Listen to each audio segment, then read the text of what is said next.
Vamos sentar. Aleluia. Como é que você disse? Eu sempre o quê? O que é sempre? Que palavra é esta? Eu sempre cantarei. O que significa a palavra sempre?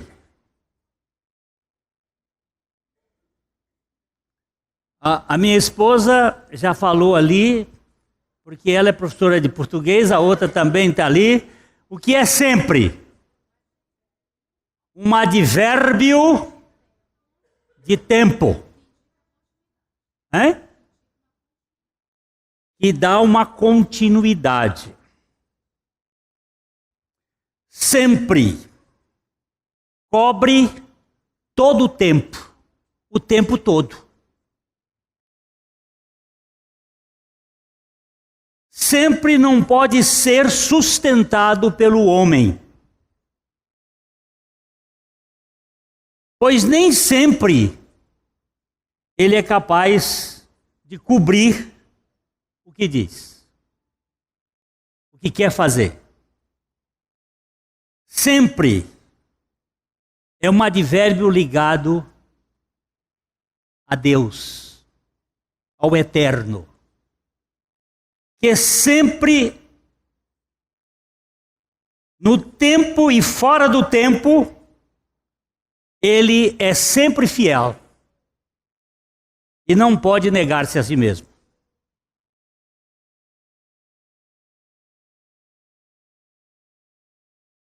Nós temos um texto, vamos abrir agora a Bíblia.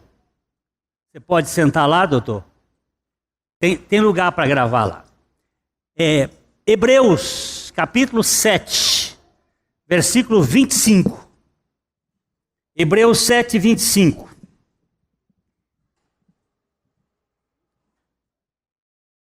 Hebreus 7, 25. Vamos ver, vamos caminhar um pouquinho aqui hoje em alguns textos das Escrituras para a gente olhar essa palavra sempre. Hebreus 7, 25. Por isso, também pode salvar totalmente. Agora está. Por isso, também pode salvar totalmente os que por ele se chegam a Deus, vivendo sempre para interceder por eles. Ele está falando aqui de Jesus como sumo sacerdote da ordem de Melquisedeque. É uma ordem que não tem tempo. Ela é da eternidade.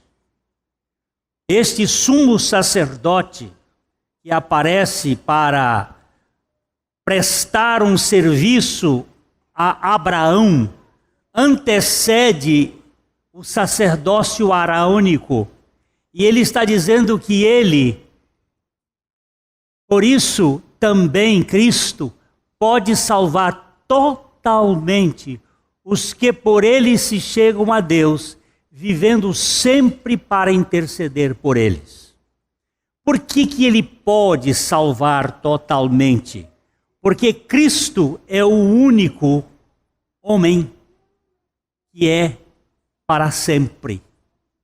Se você ler Hebreus capítulo 13, versículo 8, nós vamos encontrar aqui nesse texto que a vida cristã hoje, ela é um hoje, sempre. E sempre que vivemos a vida cristã, nós vivemos a partir do Senhor Jesus Cristo, que é o sempre e o mesmo de eternidade a eternidade. Hebreus capítulo 13, versículo 8. Jesus Cristo, ontem e hoje, é o mesmo e o será para sempre.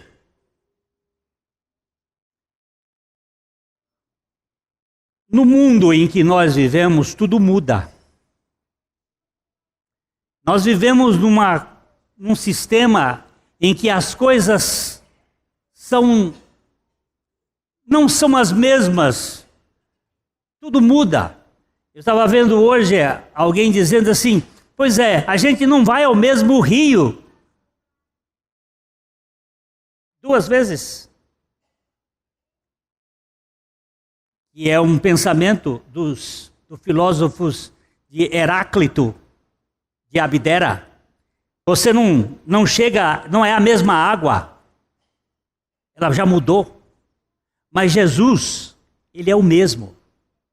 Sempre. Ele não muda. Não tem variação. Ele pode salvar perfeitamente, porque ele sempre intercede por nós.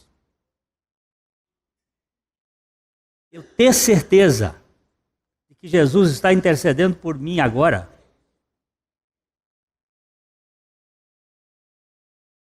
É uma segurança muito grande. O cristianismo não é a evolução da vida de Adão. Mas sempre ele é a substituição de Adão por Cristo. Foi por isso que ele tomou o nosso lugar e realizou um único sacrifício, uma perfeita salvação que dura para sempre. Vamos olhar Hebreus capítulo 10, versículos de 12 a 14. Hebreus 10, 12 a 14.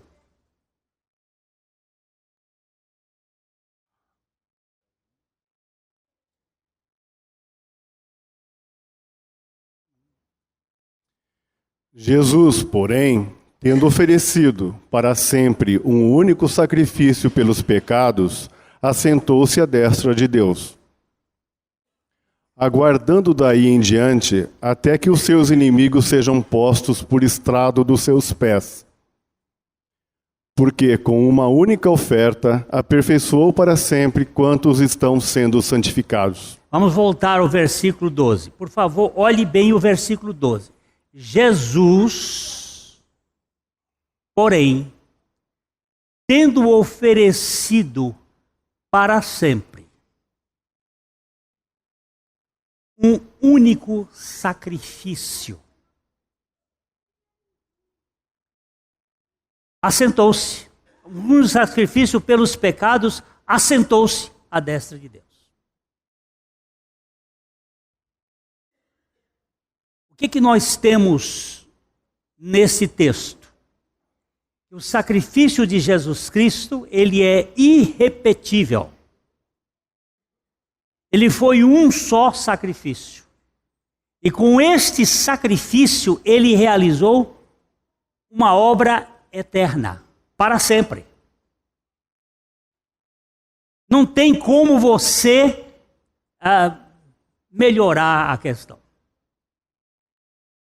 No versículo 13, ele vai dizer que aguarda daí para frente, ele está assentado, porque não tem mais nada para fazer, ele está assentado, aguardando que os seus inimigos sejam postos por estrado dos seus pés. Essa semana um irmão me mandou um e-mail perguntando por que a morte ainda continua no mundo se ela já foi vencida. Sim, ela foi vencida, ela não foi destruída. Mas ela foi vencida por Jesus Cristo. Ela é o último inimigo a ser destruído. Ela vai viver, vai permanecer até que ele coloque a morte como estrado dos seus pés. No verso 14, então, ele vai dizer aqui que porque com uma única oferta aperfeiçoou, não aperfeiçoará. Preste atenção que o verbo está no passado. Aperfeiçoou para sempre quantos estão sendo santificados. A salvação tem 3 tempos. Qual é o primeiro tempo? Eu fui salvo da condenação do pecado por meio da morte de Jesus Cristo. Já não há nenhuma condenação para os que estão em Cristo Jesus. Eu estou sendo salvo do poder do pecado mediante a vida de Jesus Cristo que está em mim. Eu estou sendo salvo e esta salvação se chama santificação. Eu já estou aperfeiçoado no único sacrifício de Jesus Cristo. Porque nenhuma condenação está sobre mim. Ele já levou sobre si o castigo que nos traz a paz. Agora eu estou sendo santificado por meio da vida dele. E eu serei salvo. Eu serei salvo. Vocês dois podem ficar quietos aí? Estão perturbando os outros lá. Ê, moço, você quer uma chinelada no traseiro?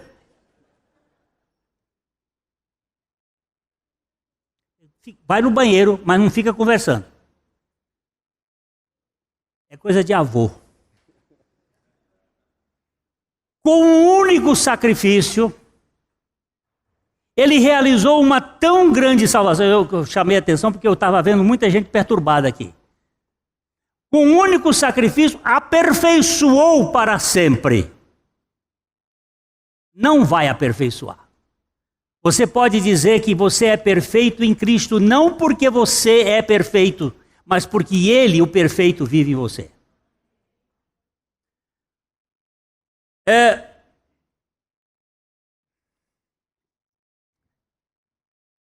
Cristo fez uma obra tão completa que nós podemos viver mediante esta obra dele, com a certeza de que não existe mais nada para fazer por nossa parte, a não ser uma vida de dependência. Porque Cristo morreu e ressuscitou, eu preciso sim levar o meu morrer e a minha ressurreição com ele, porque esta é a maneira como nós vamos vencer na vida cristã.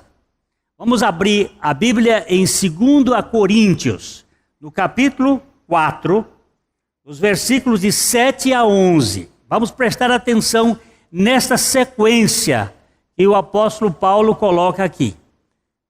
1 Coríntios 4, de 7 a 11.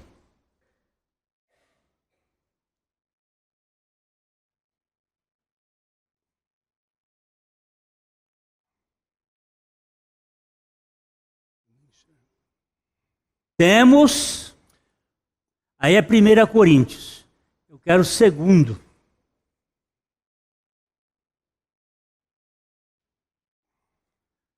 Temos, porém, Pode ler. Temos, porém, esse tesouro em vaso de barro, para que a excelência do poder seja de Deus e não de nós. Que tesouro é este? Temos, porém, este tesouro. Que tesouro é este? Cristo. Cristo vivendo em nós. Mas esse tesouro está onde? Quem é esse vaso de barro? Temos, porém, esse tesouro em vaso de barro para que a excelência... Você sabe o que significa a palavra excelência?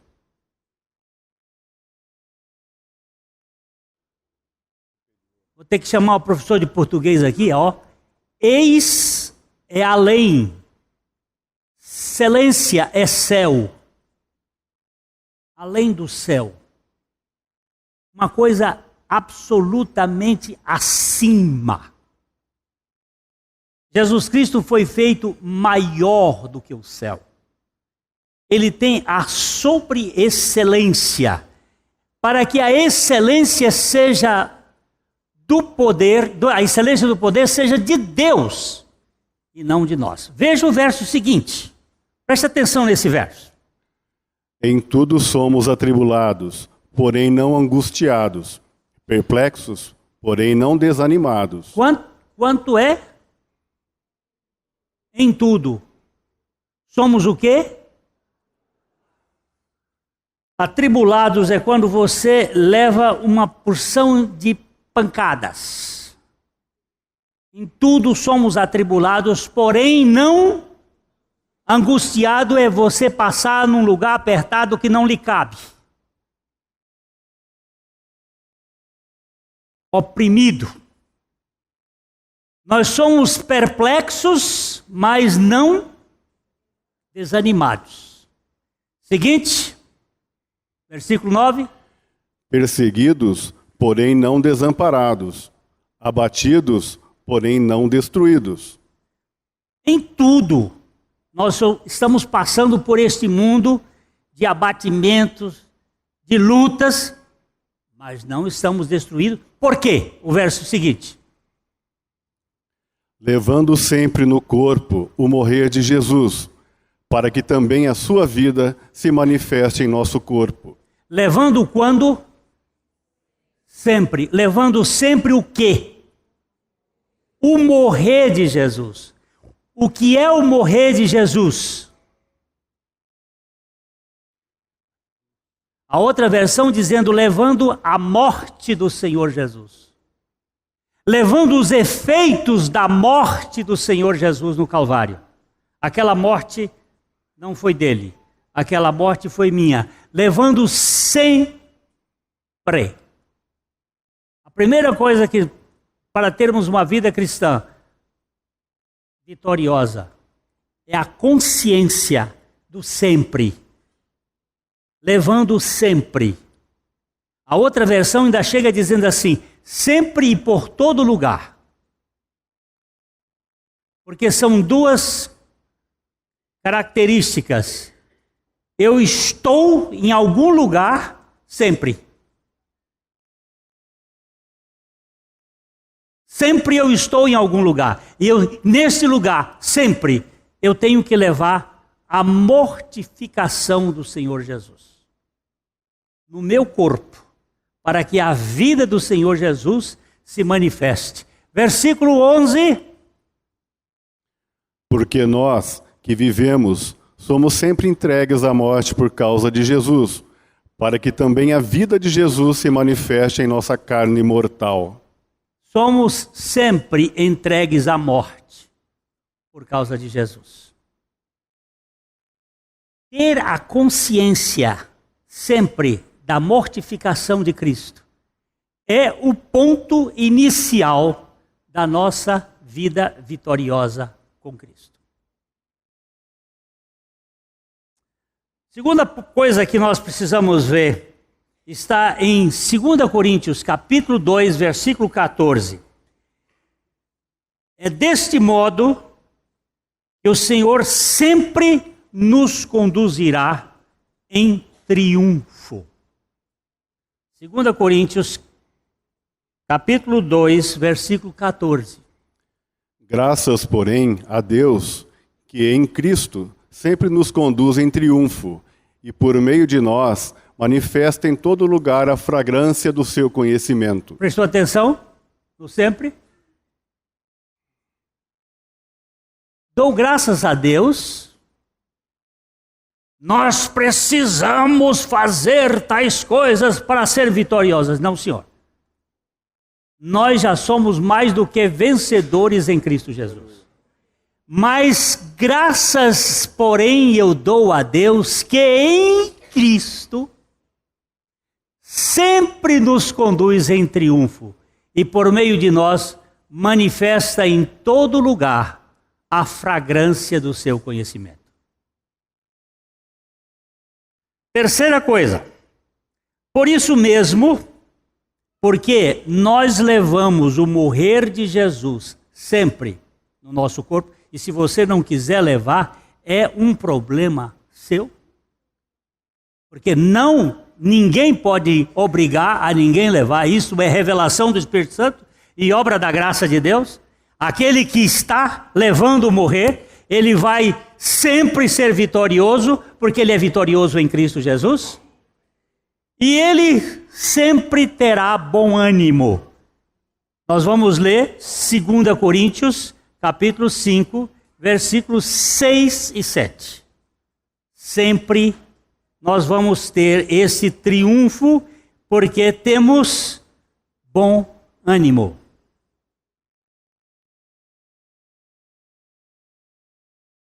2 Coríntios, capítulo 5, versículos 6 e 7.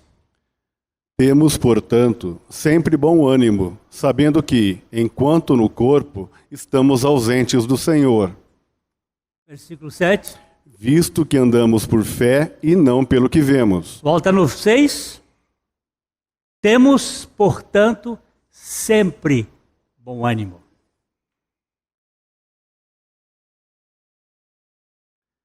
O Senhor Jesus, quando estava saindo da terra, ele viu que os seus discípulos estavam sombrios, difíceis. Ele disse: olha, eu quero dizer para vocês que no mundo vocês vão ter tribulações. Mas ele colocou num imperativo: tende bom ânimo, eu venci o mundo. Eu não acho bom ânimo por causa de mim, eu acho bom ânimo nele. Ele venceu. E por causa dele, eu posso sempre, Paulo estava dizendo, e quando ele está contando aqui, ele levou. Paulo foi um homem que sofreu demais. Mas você não vê Paulo resmungando. Você não vê Paulo choramingando. Você não vê Paulo reclamando. Pode ler as cartas dele. Ele às vezes anota as coisas que ele sofreu, mas ele diz assim: em tudo eu dou graças a Deus por essas coisas que eu passei. Quando eu vejo uma pessoa que está ali amarrada dentro de uma coleira de cachorro ali presa, simplesmente reclamando da vida, eu fico pensando, será que ele conhece o Evangelho? Depois de uma surra, que talvez tenham sido 195 chibatadas, porque ele diz que de uma vez ele recebeu 5 quarentenas menos uma. Os cálculos é que o carrasco, por misericórdia, ele eliminava uma chibatada. Em vez de dar 40, dava 39. 5 vezes 39 chibatadas, 195 chibatadas, ele levou por ter expulso um demônio de adivinhação de uma moça. Sabe o que ele estava fazendo dentro da prisão? Com os pés no tronco? Cantando louvores e orando. Esse homem é doido. Não, é que ele não tinha força nele. A força dele está em Cristo. Tendo bom ânimo, ainda que ausente do Senhor. Mas ele no verso 7 vai dizer: visto que nós não andamos por fé, nós confiamos naquilo que Deus fez por nós. A fé, ela está morta. Ela está morta para a dúvida. Surda para o desânimo. E cega para as impossibilidades. A fé, como ela não vê, ela vê só o invisível, ela está morta para a dúvida. Ela está surda para o desânimo. E ela está cega para as impossibilidades. Os principais perigos para a mente cristã são depressão e desânimo. Os principais perigos. Mas nós não andamos por vista, nós andamos por fé. Todo aquele que tem bom ânimo, ele vive sempre alegre. Eu tenho procurado verificar isso em mim. Quanto tempo você está alegre, Glênio?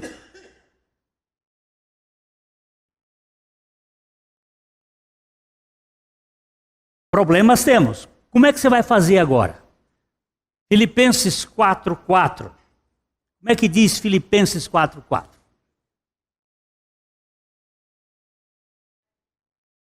Diga, Alzira. Diga, Alzira, mais alto. Alegrai-vos sempre no Senhor. Outra vez digo, alegrai-vos. Preste bem atenção, olha, é no Senhor, meu amigo.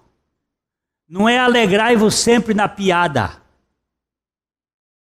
Não é alegrai-vos sempre nas circunstâncias favoráveis. Não é alegrai-vos quando as coisas derem certo. É alegrai-vos em imperativo. O imperativo está ligado à vontade. A minha vontade está submissa à vontade de Deus, porque eu oro assim: seja feita a tua vontade, assim na terra como no céu. Eu rendi pelo Espírito Santo a minha vontade, para que a minha vontade queira de boa vontade a vontade de Deus. E agora ele diz assim: alegrai-vos sempre no Senhor. Sempre no Senhor. Mas nem sempre as coisas estão fáceis. Mas se levarmos o morrer de Jesus sempre, mas se nós tivermos sempre bom ânimo, nós sempre vamos nos alegrar no Senhor e na força do seu poder. Alegria é o óleo, o lubrificante das rodas da obediência. Vou dizer uma coisa: ninguém obedece de má vontade. De má vontade você é subserviente. Não é obediência. A obediência é com alegria. Se não tem alegria, não tem obediência.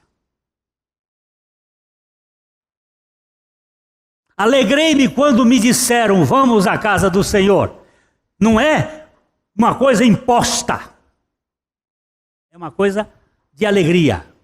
Se não temos alegria, nós estamos difamando do nosso Salvador, que disse: eu tenho-vos dito estas coisas para que a minha alegria esteja em vocês e a alegria de vocês seja completa. Nós precisamos fazer um exame. Somos alegres? Ou só estamos alegres de acordo com as circunstâncias? A notícia do Natal, como foi aquela notícia do Natal? Foi que os anjos disseram: eis que eu vos trago uma notícia de grande alegria, que será para todo o povo. O que houve? Na cidade de Davi vos nasceu o Salvador, que é Cristo Senhor. O doutor Wiersbe teve um acidente, e ele quebrou, eu não sei quantas costelas, coluna, vértebras, ossos. Eu sei que ele passou por 17 cirurgias. Agora eu não sei se são 15 cirurgias em 17 meses ou 17 cirurgias em 15 meses.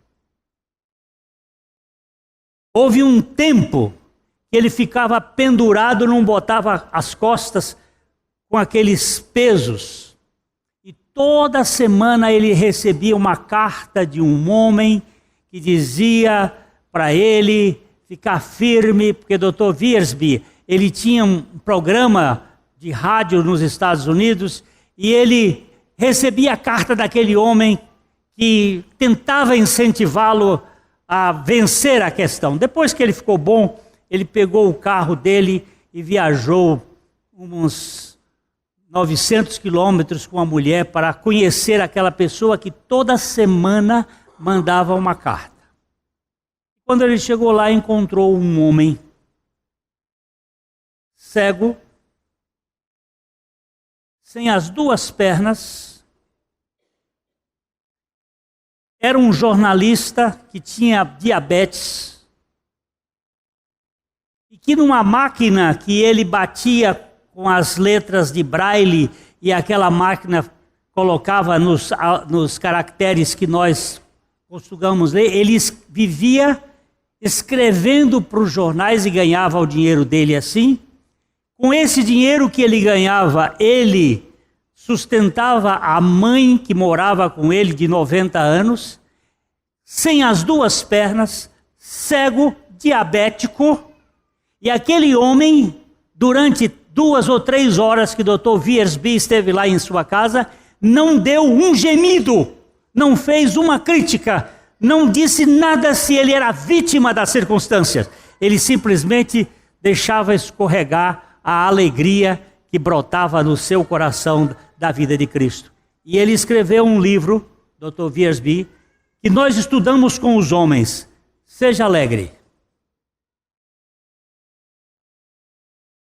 Você imagina um homem cego, sem as pernas, diabético, tendo que sustentar a mãe, que era doente, velha, pagando enfermeiros.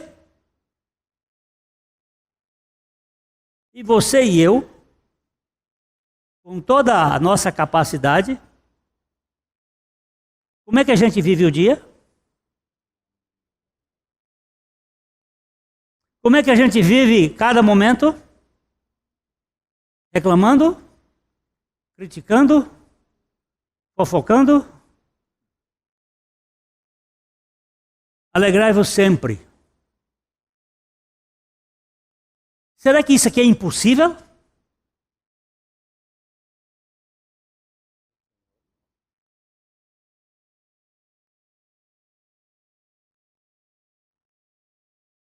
Olha, eu vou dizer para você, sem alegria no céu, eu fico sem graça de ir para lá. Se lá não tiver alegria, mas o que eu vejo é que lá tem festa todo dia. Se é um lugar que é alegre é o céu, porque toda vez que um pecador arrepende, Deus faz uma festa. E o Deus da Bíblia me parece muito alegre, porque Jesus disse: eu tenho dito essas coisas para que a minha alegria esteja em vocês e a alegria de vocês seja completa. Quem vive contente é uma pessoa que dá graças a Deus por tudo. Vamos olhar isso aqui em Efésios capítulo 5, verso 20. Efésios 5, 20.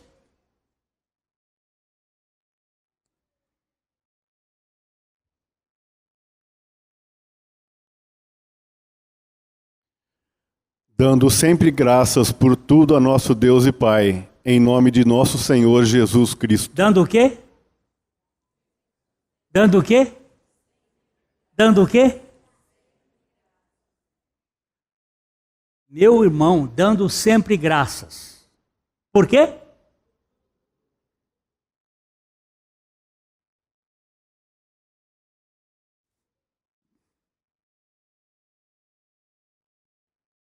Pecado espiritual. Nós nos preocupamos muito com os pecados carnais. Adultério, assassinato, roubo. Pecado espiritual. Não dar graça por tudo. Pecado espiritual.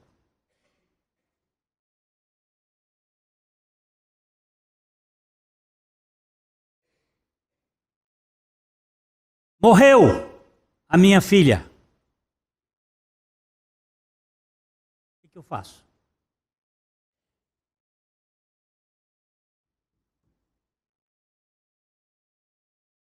O que eu faço? Tem alguma coisa fora do controle de Deus? Senhor, eu estou triste, eu posso chorar, mas eu te dou graças. Essa semana, a minha filha me ligou e disse: pai, tem um casal lá no hospital e a mulher abortou. Eles estão muito desesperados. Eu fui correndo para lá. Quando eu cheguei lá no pronto atendimento da Unimed, encontrei com o casal, abracei, oramos, lemos a palavra. Eu disse para ela: filha, é triste, mas vamos dar graças a Deus pela perda dessa criança. Vamos dar graças a Deus. Depois que nós saímos da casa deles, eu fui até a casa deles, e pude ver quando eles deram graças a Deus pela perda, já o semblante dela estava diferente. Depois a minha esposa ligou para eles e ela disse assim: foi a coisa melhor encontrar a presença lá de alguém querido que pudesse dizer. A minha esposa, a mãe dela morreu com 51 anos, ela estava grávida do Léo, ela ficou muito revoltada, muito revoltada com Deus. Um dia chegou aqui nessa cidade, pregando aqui na igreja presbiteriana, o pastor João Batista Martins de Sá, um pastor lá de Campinas. Ele pregou lá, nós fomos ouvi-lo, e a minha esposa disse assim: eu queria falar com esse homem. Eu conversei com ele depois da pregação e disse: o senhor iria lá em casa para um lanche? Se vou. E nós então fizemos um lanche no dia seguinte e ele foi lá lanchar. Terminado o lanche, eles entraram no gabinetezinho que nós tínhamos lá para conversar, ela com ele. E ele tinha que pregar às 8 horas lá na igreja presbiteriana. E o tempo está rodando. E eu estou ficando preocupado, porque eu estava lá fora, os dois estão conversando. Mas o homem tem que pregar. Ele veio de Campinas para pregar aqui na igreja. E não sai. E 15 minutos não sai. E 10 minutos para as 8 não sai. E 5 para as 8 não sai. E de repente, 3 minutos faltando para as 8 horas, sai o pastor João Batista e disse: agora você me leva lá na igreja que eu preciso pregar. Mas Deus já fez a obra. Ele chegou para ela e disse: minha filha, você tem que agradecer a Deus pela morte da sua mãe. Ela disse: nem que a vaca tussa. Eu não vou agradecer de jeito nenhum. Como é que eu vou agradecer uma coisa dessa? E então o diálogo entre ele e ela foi de mais de hora. Ela dizendo que não dizia, ele disse: pois eu não saio daqui hoje enquanto você não confessar isso com a sua boca em gratidão a Deus pela morte da sua mãe. E ela dizia: eu não confesso, eu não agradeço, eu não agradeço. E ele disse: pois eu não saio daqui hoje. Quando foi faltando 10 minutos, ela disse: o senhor tem que ir pregar. Ele disse: meu ministério hoje é com você. Eu não saio daqui enquanto você não der graças.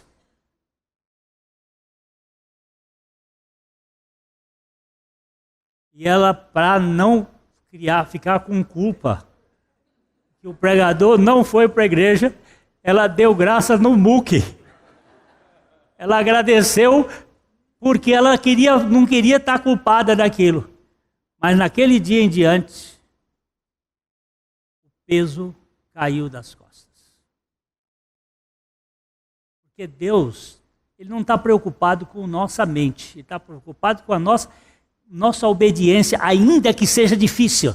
Quando a Bíblia diz: dando sempre graças por tudo a nosso Deus e Pai, em nome do nosso Senhor Jesus Cristo. Não estou dizendo que é fácil. É que nós cumprimos a obediência. O cristão, e eu diria que o maior teste que a gente pode ver no caráter de um cristão é o espírito de gratidão que ele demonstra. Jesus curou 10 leprosos, não foi? Quantos voltou para agradecer? Gratidão é um negócio difícil. E dá graças a Deus.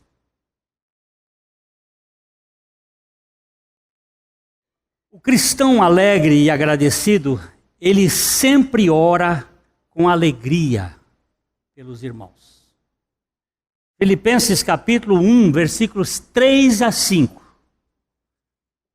Isso aqui é para mim, é para você, é para nós considerarmos a palavra de Deus. Como é que ela está dizendo? Filipenses capítulo 1, de 3 a 5. Dou graças ao Senhor meu Deus por tudo que recordo de vós, fazendo sempre com alegria súplicas por todos vós em todas as minhas orações, pela vossa cooperação no Evangelho, desde o primeiro dia até agora. Volta aí para o versículo. Dou graças. Pode voltar lá no 3. Dou graças ao meu Deus por tudo que recordo de vós, fazendo sempre com alegria súplicas por todos vós em todas as minhas orações. Ontem eu recebi um e-mail de uma médica, e nós pregamos o Evangelho para ela há alguns anos. Ela hoje mora lá em Roraima, doutora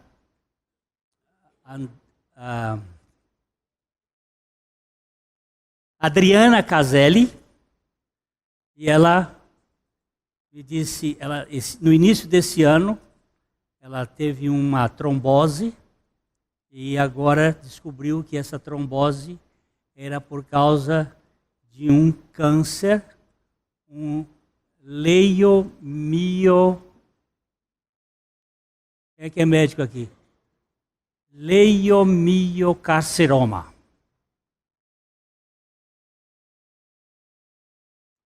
É que eu não estou com o e-mail dela aqui, mas é um negócio fora de série.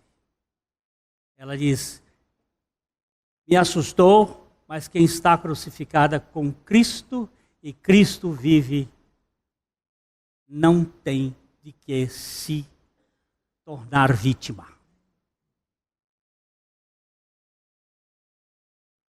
E eu queria que você lembrasse da Adriana, para você estar intercedendo por ela. Mas interceda com alegria. Preocupação, ansiedade na oração, desfaz a oração. Fazendo sempre com alegria súplicas. Porque eu não estou olhando o problema, eu estou olhando a face do Salvador.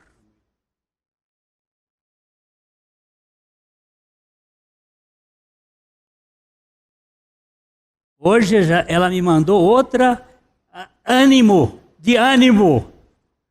Porque quem tem esperança não vive debaixo dessa prisão. Finalmente, uma pessoa agradecida, que ora com alegria, deve falar sempre palavras agradáveis. Colossenses capítulo 4, versículo 6. Procure olhar esse sempre na Bíblia. Sempre. Falar sempre palavras agradáveis e temperadas com sal. A vossa palavra seja sempre agradável, temperada com sal, para saberdes como deveis responder a cada um. Sempre. Sempre. O Evangelho é uma boa notícia, é uma boa conversa, é um papo de graça para o ser humano que tem vivido na desgraça do pecado. Ele sabe que há um Deus que sara. O poder da vida e da morte está na nossa fala. Eu posso matar uma pessoa, ou eu posso dar vida a uma pessoa. Só no falar. Um dia eu entrei num hospital evangélico, já há alguns anos atrás, e quando eu entrei no quarto, uma senhora disse assim: pastor do céu, foi Deus que mandou o senhor aqui. Primeiro que o senhor já me botou no céu, e foi Deus que mandou aqui, então foi muito bem mandado. E o que aconteceu? Ele disse: pastor, saiu um grupo de mulheres daqui agora, a conversa delas é que todas as pessoas que estão com a doença que eu estou morreram. Elas foram contando só desgraça de uma, de outra, e de outra, de outra. Eu estou aqui que eu não sei o que eu faço mais. E eu pude abrir as escrituras com ela e dizer: eu quero trazer à senhora aquilo que nos traz esperança. Eu quero trazer à minha memória coisa que me dá possibilidade de viver uma vida. Falar palavras que sejam palavras que edificam e não palavras que destroem. O cristão é aquele que leva sempre o morrer de Jesus em seu corpo, para que a vida de Jesus lhe conduza sempre em triunfo, tendo sempre bom ânimo em todas as circunstâncias, com a alegria do Senhor sempre extravasando do seu viver, com uma profunda gratidão no coração por tudo, sempre dando graças por tudo ao Senhor, orando sempre com alegria pelas pessoas como cooperadoras de Deus e falando sempre palavras agradáveis do Evangelho que dá vida, libertação e cura.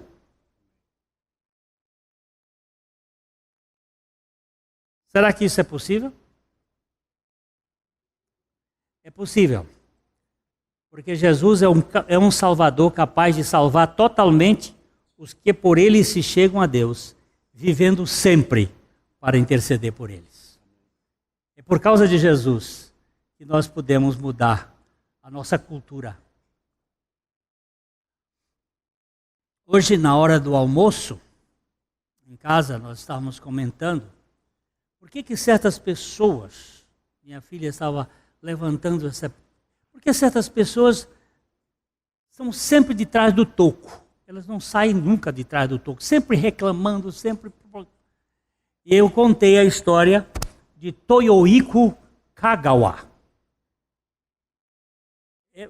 Em português a gente bota essa tônica para poder não sair a palavra certa no japonês, mas é assim. Toyohiko era filho de prostituta. Foi criado na favela. Foi um jovem abandonado. Viveu a mais profunda sordidez que o pecado pode fazer numa pessoa. Mas um dia, que ninguém explica, o Senhor Jesus chegou na vida de Toyohiko. Este homem, ele escreveu um dos livros mais importantes, ele fez um trabalho dos mais importantes no Japão, que foi a recuperação do solo japonês. Ele se tornou um agrônomo. Mas ele era um homem que conheceu o Senhor e viveu a vida na dependência do Senhor. O livro dele, para quem quiser buscar na internet, talvez ache Agricultura Bíblica. Ele fala sobre o descanso da terra, que Deus colocou lá atrás. Toyohiko era capaz de tirar a roupa do corpo para vestir alguém que precisasse. Ele faz parte dos 4 tipos de homens que têm o modelo de vida e de conversão. Paulo, Agostinho, Blaise Pascal e Toyohiko Kagawa. Ninguém pode viver atrás do toco, porque Jesus Cristo é poderoso para salvar totalmente os que por Ele se chegam a Deus, vivendo sempre para interceder por eles. com um único sacrifício, ele pôde fazer para sempre uma eterna salvação.